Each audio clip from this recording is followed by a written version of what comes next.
Okay. Thanks, Mark. I'm going to introduce myself in 1 minute. I'm İhsan. I'm the founding director of the Fit Startup Factory, which is the accelerator program in Turkey. We launched it 4 years ago and launched 36 startups last 4 years. Also, I was an entrepreneur. I have started business in Turkey, sold in LA, Los Angeles. And I'm teaching in the university a little bit and doing some corporate entrepreneurship programs with the corporates like Koç Group, Upgate Group in Turkey, the Migros, and the BKM. They are here right now. So that's it about me. Everybody can introduce themselves in 1 minute. My name is Ege Ertem. I am the Managing Business Development Director for New Devices Group at Intel Corporation. I came to United States 2 years ago. I was fortunate enough to run Intel's business in Middle East, Turkey, Africa for long years. And in a way I was on the entrepreneurial side of the corporate business because everything we do was new for Intel. And now I'm also in the New Technologies Group, which is the, again, entrepreneurial side of Intel Corporation. Hey, good afternoon, everyone. Everyone can hear at the back? Okay. So my name is İbrahim Gökçen'in. I run the product management group for IoT applications at GE. I've been with GE for 11 years. The first time I came to the US was 16 years ago for grad school. And I had lots of roles. I started at research. I was a marketing leader, commercial leader for some of the emerging markets. I was the CIO for Middle East, North Africa, and Turkey before this role. And I'll talk about what we do at GE Software and some of the corporate entrepreneurship stuff that we have done across the world. Nice to be here. My name is Orhan Göksal.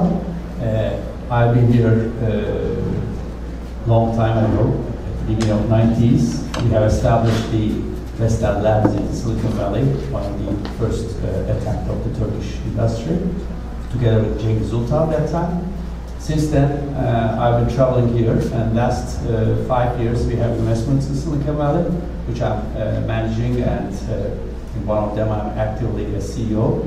And last 3 years my family is here. I live in this area.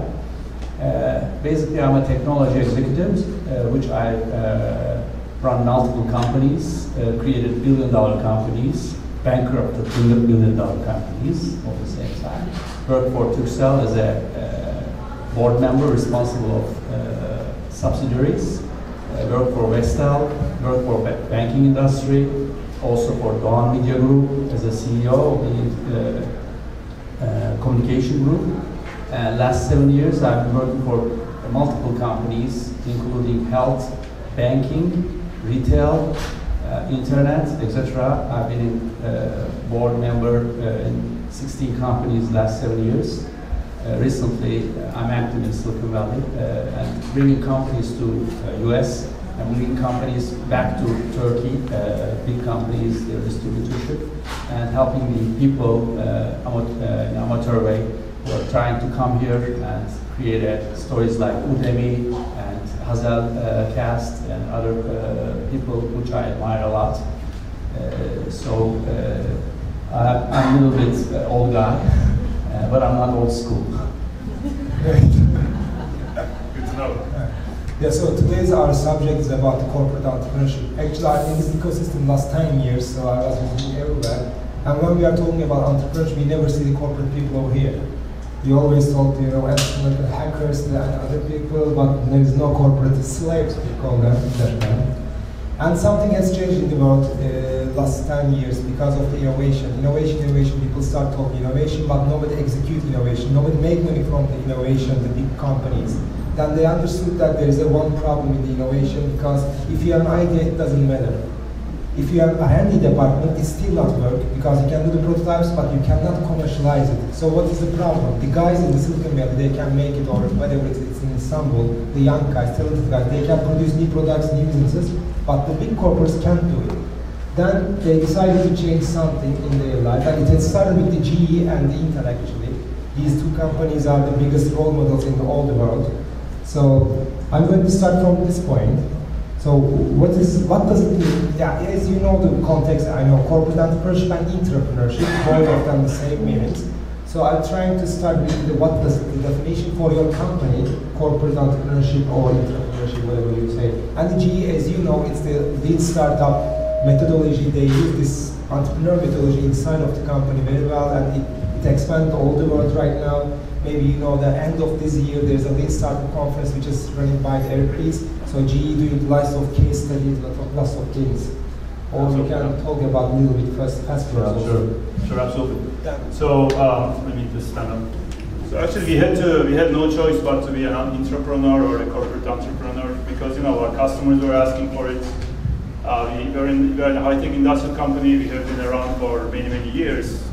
And I sometimes talk after. This is the second time I talk after Eren.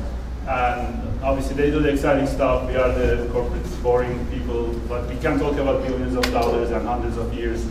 So obviously we are in aviation, healthcare, transportation, power gen, and oil and gas. But for an industrial company to be successful going forward and to be competitive, we had to merge the physical and digital and the analytical world, and we have to first become a software company. Right? And our CEO really summarizes it extremely well. He says, if you're a company that went to bed as an industrial company, you are going to wake up as a software company. And that's kind of what we believe in and what we try to do to be competitive. And for that reason, we actually had to create a center here in the Silicon Valley. It's kind of for cost reasons, we had to do it in San Ramon in the East Bay area. But we have about 1,200 people now. We already are building apps and selling to the market. We have a big software business. It's not like we just started, but we have about $5 billion. We have already 10 to 15,000 people doing software. But we really had to start building our own platform, what we call Predix, for the IoT applications. And we had a couple of ways to go. We could have partnered with Microsoft and IBM and all those guys, but we said, look, we want to become a software company. We want to just innovate in this space. And you just can't become a software company by just, your chairman mandating that to the team. You have to really learn how to be an entrepreneur first. You have to start with an idea. Even though we have $150 billion, our software targets are in millions of dollars in terms of our IoT business, right? So we had to start from scratch. We had to learn. We had to find some anchor customers. And obviously we do have hundreds of customers, fortunately, that were willing, some of them were willing to come with us in this journey, co-create with us our software stack. And we learned, we made mistakes, we bet on our own technology, we pivoted, we kind of, as Ihsan said, we worked with Eric Ries for a number of years now. We built this FastWorks framework with Eric, and he has been on our payroll for almost 3 years now. And actually on this Friday, our head of global research and Eric will be speaking for a Lean Startup Conference webinar. So if you're interested, please just go to whatever Lean Startup Conference. So once we built the software business and this entrepreneurial culture and the startup culture, we also said, look, we cannot just stop at software.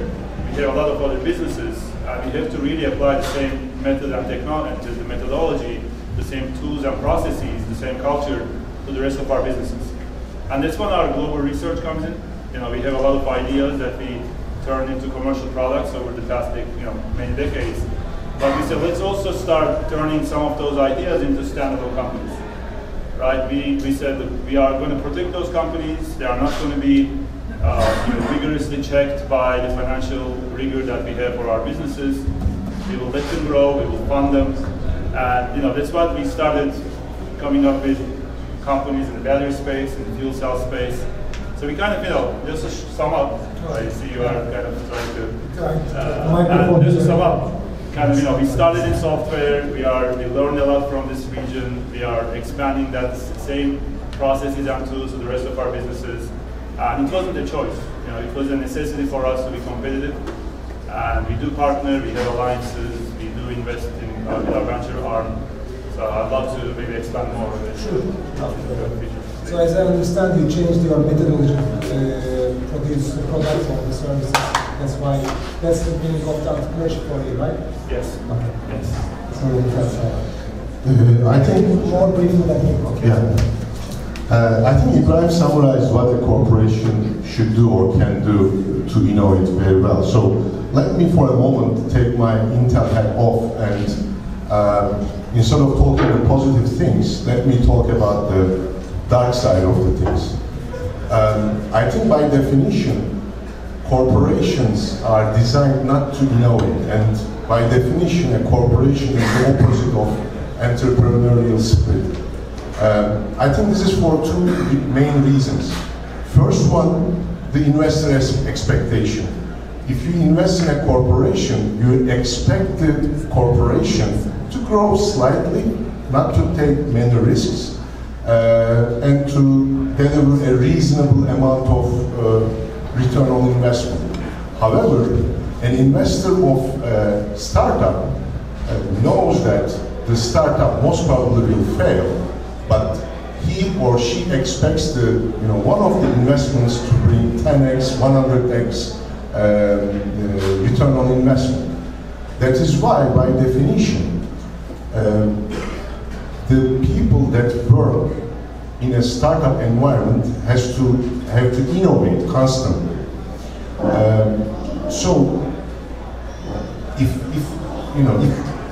as Ibrahim said, although this is the case, the corporations has to innovate, not just to improve their business anymore, but to keep their businesses.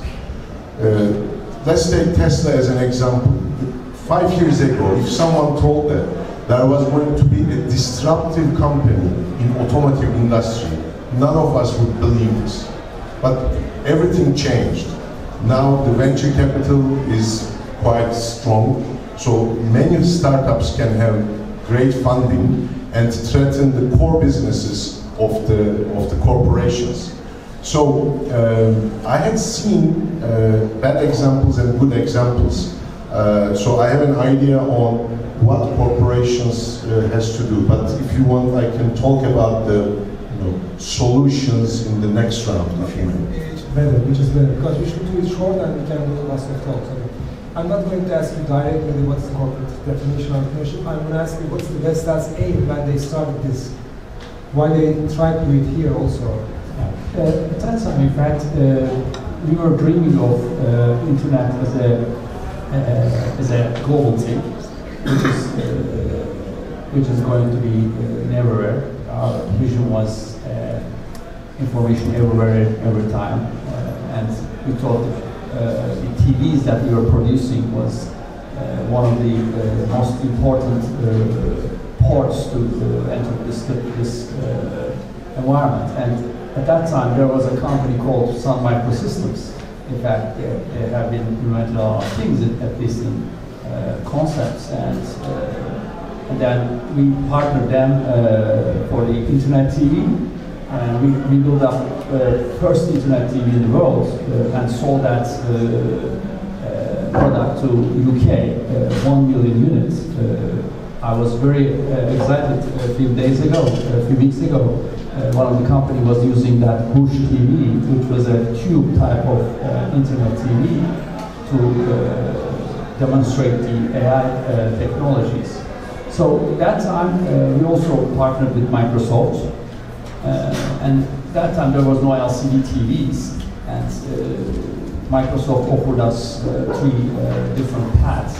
One of them was the smartphone, which was not existing that day at all, and the other one was a flat screen internet companion, and the third one was a tube internet companion, which was not a TV but kind of a device which everybody can enter to the internet. And we decided on the tube version because Compaq got the LCD version, and the company called HTC got the smartphone, which there was no company at that time as a HTC. And we thought that's too small and we couldn't break. That was the reason we established it. We thought Internet of Things was going to emerge. That time we were not calling them Internet of Things, but we thought everything was going to be connected to this new animal, and we should be in it and be producing the hardware for it. We were not thinking about software at that time because our vision was not there. But today I can understand everything is software. If you ask me, my Tesla is a software rather than a car, because I'm excited with the software part of it. When there is a new update, my son, my daughter, my wife is very excited what's in it coming next. Is it a self-driving car or just some software functionality? So at that time we didn't have a software vision, but the hardware vision. That's why we want to carry the Vestelink. But we couldn't, and after a few years, at that time it was too early, and they just closed the Vestel Labs in Silicon Valley after I left the company for Üçüncü. Okay, great. So, as I understand from your approaches, we have two different approaches. One of them is trying to do something inside of the company. The second one is trying to engage with the startups. So, what your company is doing about engaging with the startups? It's not only startups. I would say there are lots of different ways we can engage with the startups and the ecosystem. And I would maybe think about 5 different categories of partnerships and alliances. And the first actually is partnerships and alliances, where you want to co-develop with your partners and you want to really go to market together. And examples for us are our partnerships with Intel and foremost, as well as Cisco and AT&T. And it's important that we kind of have a shared vision and go to market together. And then we do have a GE Ventures arm that's based in Menlo Park. They have been around for 3-4 years now, investing in energy, healthcare, robotics, software companies, as well as manufacturing companies. That's another way to sort of accelerate innovation and accelerate success across the ecosystem. And the third way is you just directly acquire companies. And we acquired a couple of software companies, WorldTech and Austin Digital in the past few years. And it's again to bridge your portfolio gaps, bridge your product gaps. You have to do acquisitions. And the fourth is really you have to make some strategic moves. You have to pick some companies, like we picked Pivotal, who also is our 10%, we own 10% of Pivotal, and also SoftBank in Japan as a telecom partner. So we had to develop new business models with those guys and to build scalable and interoperable solutions. And finally, crowdsourcing initiatives, either innovation contests, innovation challenges. So it's really, and I'll talk about that more when I talk a bit about what we do in Turkey that's connected to the Valley. But you really have to make sure you have a toolkit as a corporation that you can play. You have to really invest if you have $1, you have to invest your dollar into those different buckets in a wise way. And startups certainly have invested all of them.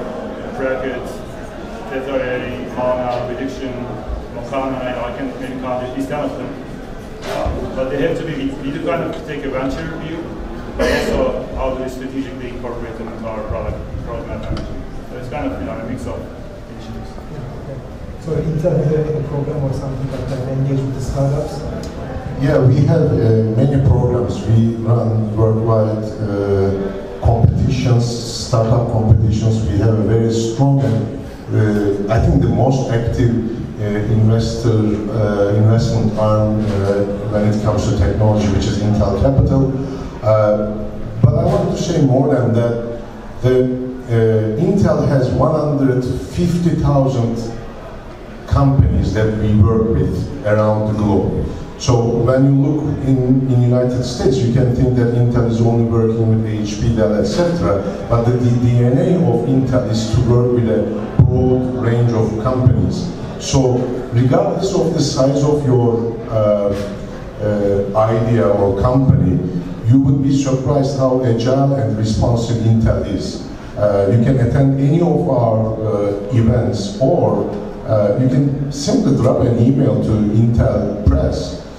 Believe me, they will find the right person at Intel, and we will show a surprising response to that startup. Not only to invest, but maybe to complement, to use that startup or company as a part of our portfolio. Because in our DNA, we work with multiple companies from different worlds. Maybe you heard that in the HBR magazine last year, they announced one research about the corporates. You know, the first 500 corporates in the world. They showed that in 1980, the average year is 61 years. You can stay in 500, first 500 as a company. 1945 it took 23 years. Now it's 18 years. When you enter the first 500, then you will go out of the 500 in 18 years. It shows that the corporate life is getting, smaller, smaller, more smaller. So, what is the biggest challenge about the professional people work like an entrepreneur inside of the company? Why K couldn't achieve that goal? Everybody's trying something, but we are giving two examples: GE, Intel. That's it. We can't talk any more companies like that. Also, then I want to be a little bit localized to Turkey. Why Turkey is more challenging in Turkey? The professionals work like an entrepreneur. Very good question. I've been always explaining this to the people. In fact, there are very little number of people who can think as an entrepreneur but work in a company. I'm one of them. I think like an entrepreneur, but I'm a kind of a professional. I never invested for myself. The last 5 years I've been investing for myself. The reason DNA is different. Entrepreneurs are most of the time are not rational people. They are not making their decision on the risk-based platform. They just take the risk and they just try to eliminate those risks during this journey to make it successful. But on the other side, professionals are risk-averse. That's why the corporates are not investing easily. But companies like GE and Intel is trying to create a culture inside of the company which is changing those people to the entrepreneurship rather than collective. Normally, what are the dimensions of that culture? The entrepreneurship culture. First of all, entrepreneurs does not go and work for the companies because they cannot. They will be fired in a few days or few weeks or few months, just like Steve Jobs. He has been fired. There are a lot of examples of that. The attributes of being entrepreneurship is, first of all, you have to love what you're doing. You don't have to think about the money at the end of the month. You can just live like a homeless guy for years without getting any money, but the target that you want to achieve is your full motivation. On the other side, as a father of a family, you have to bring some money to home, to make it work. So from that point of view, entrepreneurs are really risk takers, and their decisions are not rational in a corporate environment. So when somebody tries to invent something in the company, if there's no culture, that guy is a troublemaker. So this guy is not going to be make people happy around it, because it's going to create a lot of new things and people has to work for that crazy ideas, which may be very risky and may create loss. Whenever I create, I was at a very high level, when I create a new ideas that has been really criticized by the lower people as much as the higher people. When I was working with Burak, for example, in a bank, and he came up with the internet banking idea, which he got the award that year. It was 1994. There was no single internet banking company in the world, not in Turkey I'm talking about, not a single company. And that was a really disturbing idea for most of the people. But when you support it, then that's why Turkey has a better thing now in the internet banking. What are the biggest challenges for this transformation? Maybe the work lessons learned for GE, maybe you can explain. Absolutely, So I alluded to that a little bit earlier, but we hired a bunch of people from the Valley. They brought the culture of entrepreneurship and simplification. So what was the reflection of the other employees to this? Absolutely, but it doesn't, we partner with a lot of great companies, but it just doesn't work that you bring the best talent and you partner with the best companies. You have to have the tools, the methods and processes. It also has to come from the top. And it also has to tie into very specific business metrics. And if you think about what we did with Fastworks, which is the GE version of the startup. Now everybody in the company, you literally go to anybody in the company and you say, what is MVP? They will understand. They know that it's a minimal viable product. They know about the fate assumptions. They know about iterating. They know about the word pivots. We actually even use the word pivot in our investor meetings, which is really the most serious meetings you can ever have for a GE Fortune 10 company. But they use the word pivot to tell people about our strategic direction changes. Everybody knows that, and we have had lots of fast-works projects that we executed, and we have seen so many benefits. We were able to optimize our cost structure, either the base cost or the product cost. We were able to build better products, and you can see the outcomes now, right? As a company, when you are in this journey, once you start seeing the outcomes and the cost reduction and the stock price to investors, the customers' reaction, then obviously it's easier to embrace this change. It's just about, as I said, methods, tools, processes, bring the culture, and figure out how speed to market is more important than cost. How everybody understands that the customers determine our success. And that they are the only ones who are paying our salary. So those are what we call GE beliefs. You have to instill that kind of GE beliefs or company beliefs into every employee and measure them and compensate them, and then you start seeing some real change. And that's what we have. I have last two questions for you, one for everyone, because Brad said it's going to be finished in 5 minutes. So the questions for you, all the research shows that, and also my experience shows that same thing. All executives, they want innovation, they want entrepreneurship side of the company, they're finding the consultants, they're creating the programs. And the employees, young ones, the new generation, they have lots of ideas, they're trying to do something. The biggest problem is the middle management. So how do companies solve this middle management problem? Because middle managers always see that this guy is going to be my competitor, who has an idea, try to do something in the company, change the process, change the business. So executives support them, but the middle managers, in Turkey we have a big research about it, and the biggest problem is the middle management. So I saw that it's same in the Harvard and the other universities, they say middle management is the biggest problem. So how can we solve the middle management problem? I think, and I will tell a story about it to make it as realistic as possible. It depends on the level of empowerment and how you measure it. And the example is from Turkey. Number 1 and number 2 biggest retailer of the world entered the Turkish market at the same time, consumer electronic. Both are very big customers for us. You will understand, I will not use the names, but number 1 is a US company, number 2 is a German company.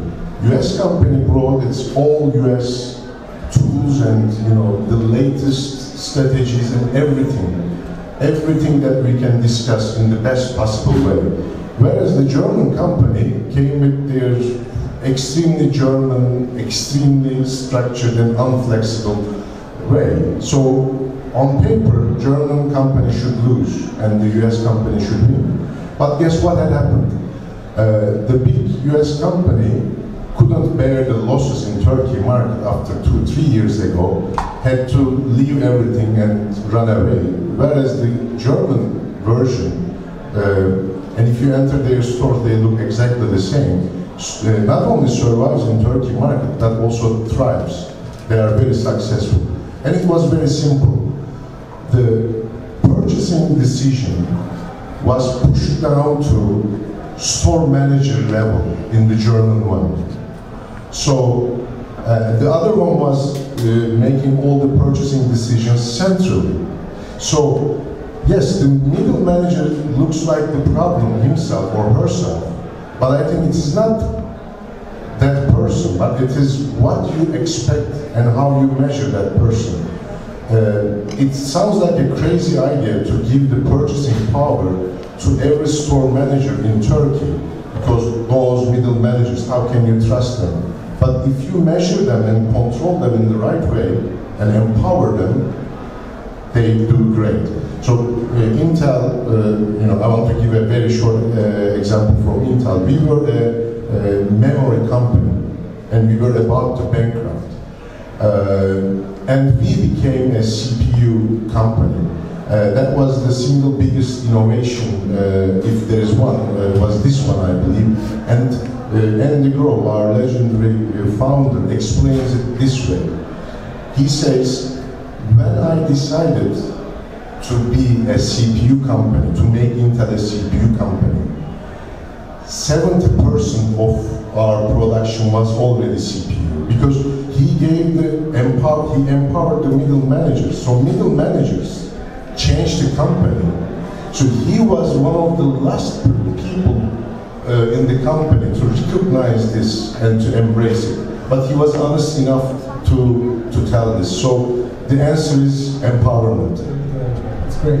So the last question is about how do you award, giving the awards to the employees, because when you are talking to the corporates, there is a big problem about, okay, we teach the methods, we give the tools, we have the consultants against it, okay, we empower the middle management, but still the guys, the employees, they don't want to do it, because if they do, what's going to change? Their salary is going to save. Maybe it's 10%, they increase their salary, or they give a little bonus, go to holiday in the Maldives, that's it. So I'm going to do, work very hard, like a working entrepreneur. Other one do the same job, just finish the task. He take the salary, I take the salary. So what's going to change? So what did you see the examples, the award system examples in the other companies or in your company? What are the examples? What do you give them? What did they achieve for their life?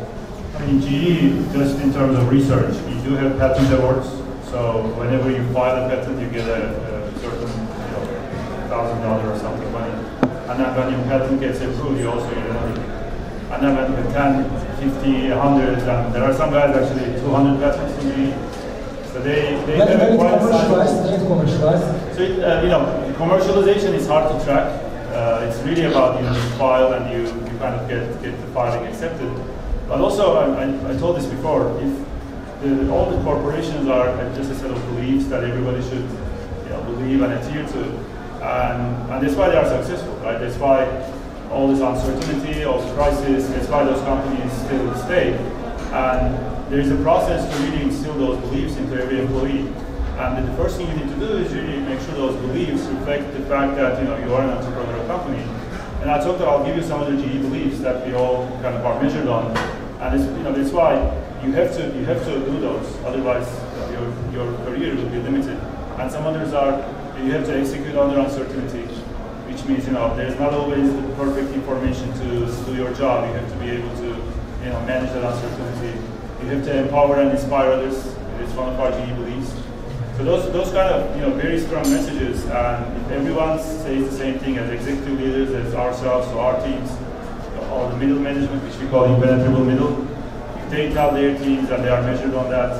And the question is really how do I penetrate those middle managers? Is either they play the game or they are not in the company anymore. They are great guys. They can find a better job anywhere they want with a GE name. If they want to play the game, they do. If they don't, they have other jobs. So that's the kind of our mindset. What do you see like that? Yeah, I mean, Ege took the word from my speech, in fact, empowerment. I was going to use that, but I know that he's much more intelligent than me, so he got the word really before me. In fact, egos are the biggest problem in the corporations. You have to break the egos, but not the egos of the middle management, but the egos of the upper management, CEO and upper management. When I try to persuade the middle management, I go and seek the ideas to the middle management rather than just imposing that this is going to be the next project. Rather, for example, AI is emerging very seriously. Very little few people is aware of that. AI is going to change everything, really everything. The way we work, the way we live, and the way the economy runs. So, as an upper management with a lot of knowledge and experience, we can really see the trends, but on the other side, those trends and execution should be done by the middle management. So, believe me, they will perform better than you as an upper management or executives. And we see the ideas, so the ownership and the empowerment is the key here. But in the real terms, because most of the time, when people is talking about empowerment, they don't really empower the people. What I mean by empowerment, I go and see the idea, and they just own the idea. And I never say again, this was my idea, this was his idea. And always support it as a, one of his workers, not as an executive, but on the other side, you just always support him in the upper management and say, okay, this guy is a great guy, he has a very good idea. So you just support him on the upper level and get some positive reinforcements. But on the other side, the middle manager has the idea that he created this idea. He created this product, that it will be successful and it will be owned by middle management. But most of the time, the executives are very egocentric. Also, they want to benefit from this new thing, and middle management is just like the workers. They don't benefit from this. Even they have patents or something like that. The winner is the CEO and other people, and this doesn't work at all. Great explanation. So what? Yeah. Okay. As we understand that the corporates should do the entrepreneurship or empower the middle management, try to create a culture, help their employees create ideas, also execute them. So the culture, it means you will give chance them to fail, which is the best thing as I understand. So thank you very much for talks, and we will be here, right? We will break. 5 minutes break. 5 minutes break. Just run to the restroom and come back again. Thank you. Fingers